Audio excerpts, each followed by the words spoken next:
साधक इसी योग साधना द्वारा अष्ट सिद्धियों को प्राप्त करता है और अपनी सभी तरह की मनोकामनाओं को पूर्ण करता है। साधना के बारे में कुछ ऐसी बातें हैं जिसे जानना आपके लिए अति आवश्यक है, तो चलिए उन बातों को जानते हैं। किसी भी साधना में वही व्यक्ति सफल हो सकता है जिसके मन में अपार श्रद्धा होती है। श्रद्धा पूरे मन से होनी चाहिए, क्योंकि हमारा मन ही ईश्वर से टकराकर अनुभूति प्राप्त करता है और सफलता मिलती है। किसी भी प्रकार की साधना से सिद्धि प्राप्त करने के लिए हमारे मन मस्तिष्क में निर्विकार होना जरूरी है, क्योंकि जब मस्तिष्क में किसी भी प्रकार की कोई विकार नहीं होंगे और अन्य प्रकार के विचार भी नहीं होंगे, तभी हम अपनी साधना के द्वारा हर सिद्धि को प्राप्त कर सकते हैं। नमस्कार मित्रों, आज मैं आपको इस प्रस्तुति के माध्यम से साधना के बारे में पूर्ण जानकारी देने वाला हूं, जिसमें हम जानेंगे कि साधना क्या होती है और इसे किस प्रकार से किया जाता है, जिसके फल स्वरूप हम भी सामान्य बने रहेंगे। यदि किसी भी प्रकार के मंत्र को प्रभावित करना चाहते हैं तो मन का निर्विकार होना आवश्यक है, तभी हम मंत्र पर प्रभाव डालने में समर्थ हो पाएंगे। किसी भी व्यक्ति के जीवन में सबसे बड़ा शत्रु उसका घमंड होता है, क्योंकि घमंड आदमी को निर्बल बना देता है। ठीक यही स्थिति साधना में भी होती है, इसलिए साधना में कभी भी किसी प्रकार का घमंड नहीं करना चाहिए, बल्कि आप यह सोचें कि जिस साधना या सिद्धि को हम प्राप्त कर रहे हैं, इससे पहले भी कई लोगों ने इसे प्राप्त कर लिया है और हमसे ज्यादा ऊंचे स्तर पर ज्ञान प्राप्त किया है। जब इस तरह का विचार आपके मन में रहेगा, तभी आपको उपलब्धि प्राप्त होगी। मित्रों, आज का हमारा यह साधना यानी खुद को नियंत्रित करना, अर्थात योग की भाषा में इंद्रियों को अपने अधीन करने का नाम ही साधना है। इसे हम स्वयं पर नियंत्रण कर अपने मन मुताबिक फल हासिल करने का तरीका भी कह सकते हैं। हम साधना के पथ पर निरंतर जितना आगे बढ़ते जाएंगे, उतने ही हम बाहर और अंदर से मजबूत भी होते जाएंगे। साधना यदि मानवता के लिए उचित पथ पर हो तो उससे अपना और मानवता दोनों का कल्याण होता है, और साधना यदि गलत दिशा में हो तो अपना और मानवता दोनों का नुकसान होता है। इसलिए गीता और चारों वेदों में मनुष्य को श्रेष्ठ साधक बनने की प्रेरणा दी गई है। संसार में जितने भी महापुरुष या ईश्वरीय गुणों से भरपूर तपस्वी जन रहे हैं, वे सभी एक श्रेष्ठ साधक भी रहे हैं। वेदों में साधना के 4 स्तर बताए गए हैं: आध्यात्मिक साधना, ध्यान साधना, स्तुति साधना और मूर्ति पूजा। इन्हीं साधनों के माध्यम से हम कई प्रकार की सिद्धियों को प्राप्त करते हैं। तो चलिए एक एक करके साधना के सभी स्तरों को जानते हैं। पहले स्तर आध्यात्मिक साधना का मतलब है कि व्यक्ति को अपने जीवन में ऐसे परिवर्तन लाना है जिससे वह संपूर्ण सत्य को जान सके और ईश्वर के तुल्य बनने में समर्थ हो सके। आध्यात्मिक साधना का मूल उद्देश्य यह है कि व्यक्ति का संपूर्ण शरीर या हर एक अंग ईश्वर को प्राप्त करे या उसके तुल्य हो जाए। आध्यात्मिक साधना के 3 मार्ग होते हैं: ज्ञान मार्ग, कर्म मार्ग और भक्ति मार्ग। जब मनुष्य सांसारिक जीवन के मोह माया में फंस जाता है और उसे यह ज्ञात नहीं होता है कि वह ईश्वर की सत्ता का केवल एक अंश मात्र है, तब वह इस अज्ञानता वश माया मोह के बंधन में बंध जाता है। इन सब से छुटकारा पाना ही आध्यात्मिक साधना का ज्ञान मार्ग है। दूसरा स्तर कर्म मार्ग में व्यक्ति को साधना के माध्यम से शरीर के द्वारा सभी प्रकार की अवस्थाओं में उचित कर्म करते रहना जरूरी है।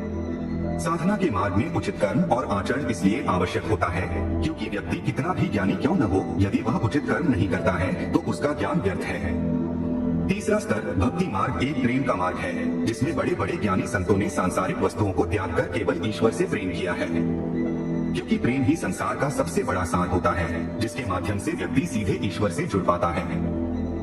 साधना का दूसरा स्तर है ध्यान साधना।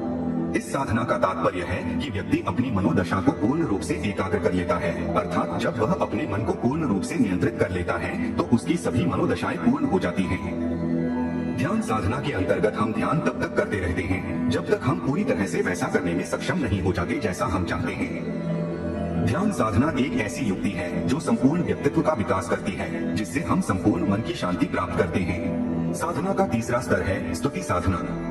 इस साधना में भक्तों द्वारा अपने इष्ट देव का गुणगान किया जाता है। इसमें हम अपने ईश्वर का स्वरूप, उनकी महिमा तथा उनकी शक्तियों के विषय में गुणगान करते हैं और निरंतर आस्था रखकर उनको पाने का प्रयास करते रहते हैं। साधना का चौथा स्तर है मूर्ति पूजा। इस साधना में साधक सिद्धि प्राप्त करने के लिए भगवान की मूर्ति को दिन रात पूजा करता है और अपनी मनोकामनाओं को पूर्ण करने के लिए भगवान से प्रार्थना करता है।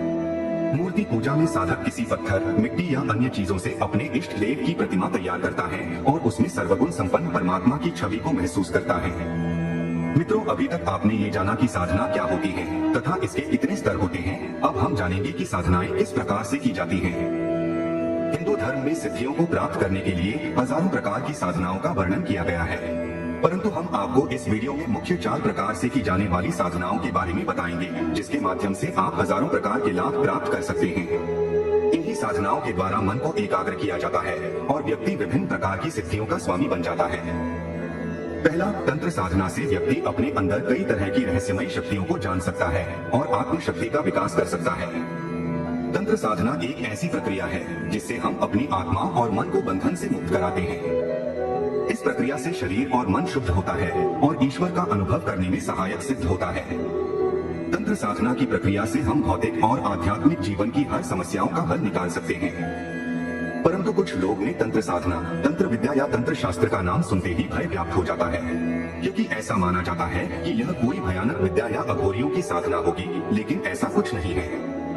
अघोर साधना अलग होती है और तंत्र साधना अलग होती है, क्योंकि तंत्र, मंत्र और यंत्र में तंत्र को सबसे पहले रखा गया है।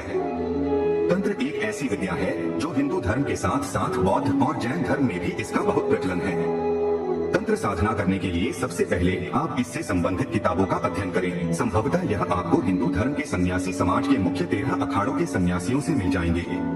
इसके बाद किसी योग्य तंत्र साधक की तलाश करें और जब आपको कोई योग्य साधक मिल जाए तो उसके पास रहकर ही इस साधना को सीखें और करें, क्योंकि यदि आप सिर्फ 4 किताबें पढ़कर इस साधना को करेंगे तो आपको बुरा परिणाम भी मिल सकता है।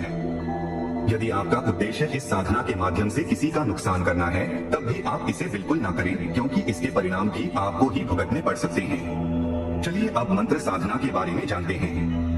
यह एक ऐसी साधना है जिसके द्वारा हम सांसारिक बाधाओं को तोड़कर आध्यात्मिकता की ओर बढ़ते हैं, जिससे हमारे जीवन की सारी समस्याएं समाप्त हो जाती हैं। मंत्रों का जाप करके अपने अंदर के समस्त विकारों को निकाल देते हैं, जिससे मन और मस्तिष्क में एक नई ऊर्जा का संचार होता है। हिंदू धर्म में मंत्र जपने का बहुत बड़ा महत्व है, क्योंकि मन को एक तंत्र में लाना ही मंत्र कहलाता है। उदाहरणार्थ, यदि आपके मन में एक साथ हजारों विचार चल रहे हैं, तो उन सभी को समाप्त करके मात्र एक विचार को स्थापित करना ही मंत्र का लक्ष्य होता है। यह लक्ष्य प्राप्त करने के बाद आपका दिमाग एक आयामी और सही दिशा में गति करने लगता है। मंत्र साधना में मंत्र से किसी देवी या देवता को साधा जाता है, मंत्र से किसी भूत या पिशाच को भी साधा जाता है और मंत्र से किसी यक्षिणी और यक्ष को भी साधा जाता है। मंत्र साधना भौतिक बाधाओं का आध्यात्मिक उपचार है। यदि आपके जीवन में किसी भी प्रकार की समस्या या बाधा है, तो उस समस्या को मंत्र जाप के माध्यम से हल कर सकते हैं। मंत्र जाप के 3 भेद होते हैं: वाचिक जप, मानस जप और उपाशु जप। वाचिक जप में ऊंचे स्वर में स्पष्ट शब्दों में मंत्र का उच्चारण किया जाता है।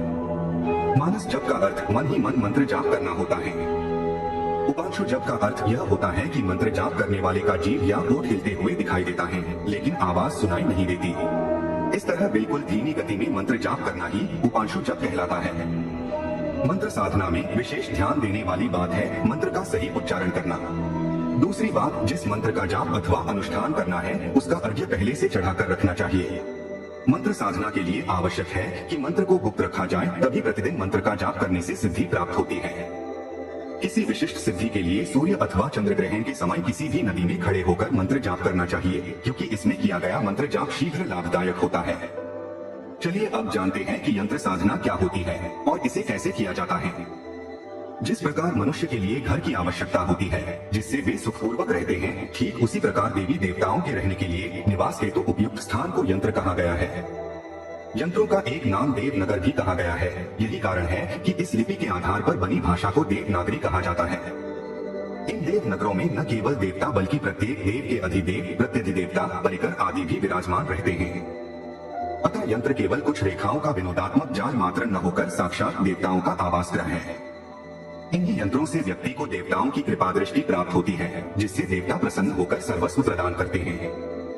इन यंत्रों के प्रभाव से सभी प्रकार की भौतिक सुख, समृद्धि, ऐश्वर्य, नवग्रहों की शांति, विघ्न बाधाओं का नाश, शत्रु नाश तथा मृत्यु तुल्य कष्टों का निवारण प्राप्त किया जाता है। जैसे यदि किसी व्यक्ति को अपने जीवन में धन का अभाव है, तो वह श्री यंत्र स्थापित कर उसकी पूजा अर्चना के द्वारा अपने लक्ष्य को शीघ्र ही प्राप्त कर सकता है।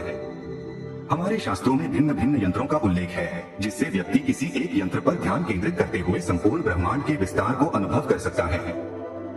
यंत्र मुख्य रूप से 4 प्रकार के होते हैं, जिसे रेखा प्रधान, संख्या प्रधान, आकृति प्रधान, बीजाक्षर प्रधान कहा गया है।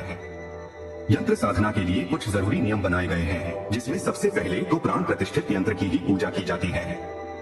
यह किसी भी मंदिर, योग्य और सिद्ध ब्राह्मण, ज्योतिष या तंत्र विशेषज्ञ से प्राप्त कर सकते हैं। यंत्र साधना के लिए सबसे उत्तम दिन शुक्रवार को माना जाता है। इस दिन सुबह स्नान कर एक थाली में लाल कपड़ा रखें और यंत्र को स्थापित करें। यंत्र के सामने लक्ष्मी मंत्र, श्री सूक्त या दुर्गा सप्तशती से देवी के किसी भी श्लोक का पाठ करें। इस तरह यंत्र साधना करने से आप अनेकों प्रकार के लाभ प्राप्त कर सकते हैं।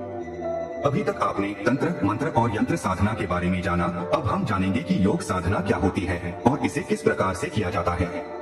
योग साधना एक ऐसी साधना है जिसको पूर्ण रूप से संयमित होकर करने से विभिन्न प्रकार की सत्यता का ज्ञान होता है और हम आत्मज्ञ बनते हैं।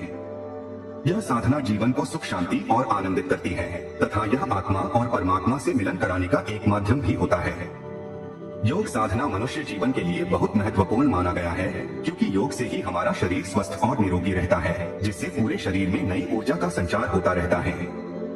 इसलिए योग साधना को सभी साधनाओं में श्रेष्ठ मानी गई है, क्योंकि यह शुद्ध, सात्विक और प्रायोगिक है और इसके परिणाम भी तुरंत और स्थायी होते हैं। शास्त्रानुसार योग साधना के 8 अंग बताए गए हैं, जिन्हें अष्टांग योग भी कहा जाता है। ये 8 अंग यम, नियम, आसन, प्राणायाम, प्रत्याहार, धारणा, ध्यान तथा समाधि है।